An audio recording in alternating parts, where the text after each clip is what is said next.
Hello, folks. Smokin Joe with the Cracker Culture, the podcast for real Floridians. I want to give you an update. Last night, we sent out a message that we were going to do a live show. We started to do the live show. We got several interruptions from a concerned parent. Her child had been a victim of a bullying incident.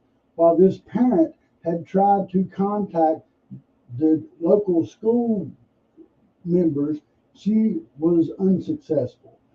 She contacted the show and asked us how to proceed.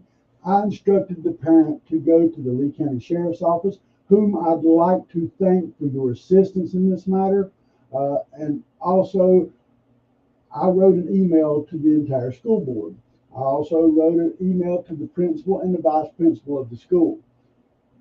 In the email, I did instruct the people how urgent this was.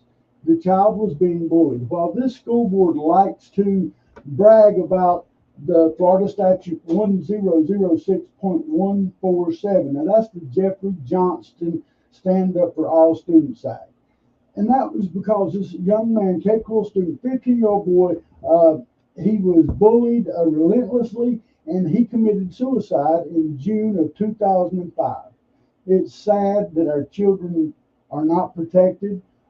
And my complaint was I had to stop my show. Now, I did film a show so that my viewers know we do have a good show for you folks that I will edit because of all the interruptions.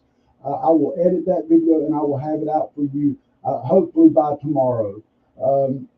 Now, going back to what I was talking about with the school board, now I sent everybody, the superintendent, the school board's, our attorney, and I also made sure to copy the principal and the vice principal of the school.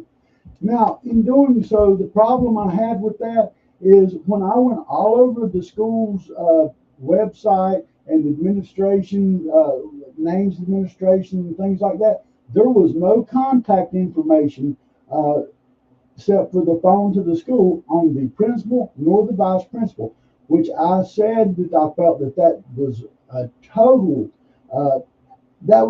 total failure in the system, because all parents should have the right to get access to our public officials. They should have the right to get in contact with their school officials. It shouldn't be something that takes 2 or 3 hours to do. I personally spent almost an hour to contact other people in the district to get the email addresses for the principal and the vice principal. While I'm not going to say too much about what school or who else is involved because of the moving parts in this investigation, and again, I hope that the school board will do the right thing, but I find it hard to believe. I did ask that the school board have some type of plan in action before Monday, and so the child didn't have to go to school and be around an aggressive child and have his peace hindered or his safety. So that being said, I'll tell you this. I got contacted by nobody.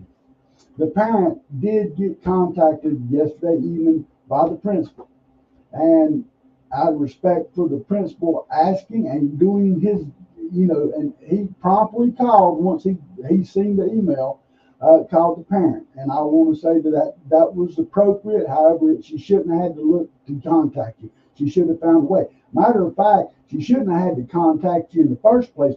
That child was in y'all's custody. If that child's in your custody, that's your responsibility. And if that child is being bullied or that child is having issues with other students, that is on you. That mother was upset, and rightly so. I would have probably been worse off than she was. However, she done the right thing. She listened to Smokin Joe. She went to the sheriff's office. I contacted everyone for her. And now we will be able to safely at least separate this child from an aggressive child who's had other incidents with other students. All right, so we do have a good show coming up. Please, I want anybody that follows us, I will edit and put together with all the breaks in the show. I couldn't stay live. Now, I do got some other interesting news for you folks too that's going to come out. I do not like to attack small business. I've been a small business owner most of my life. However, in the name of public safety, if I have a concern that I feel needs addressed, I will come out with it. I'm going to put together a video of not one, but 2 local establishments that has some pretty unhealthy practices I think that you might want to know about. So if you live in the Bonita Springs area, be careful where you're dining. This is Smokin Joe. We'll see you soon. Love, peace, and gator grease. I love you, Florida.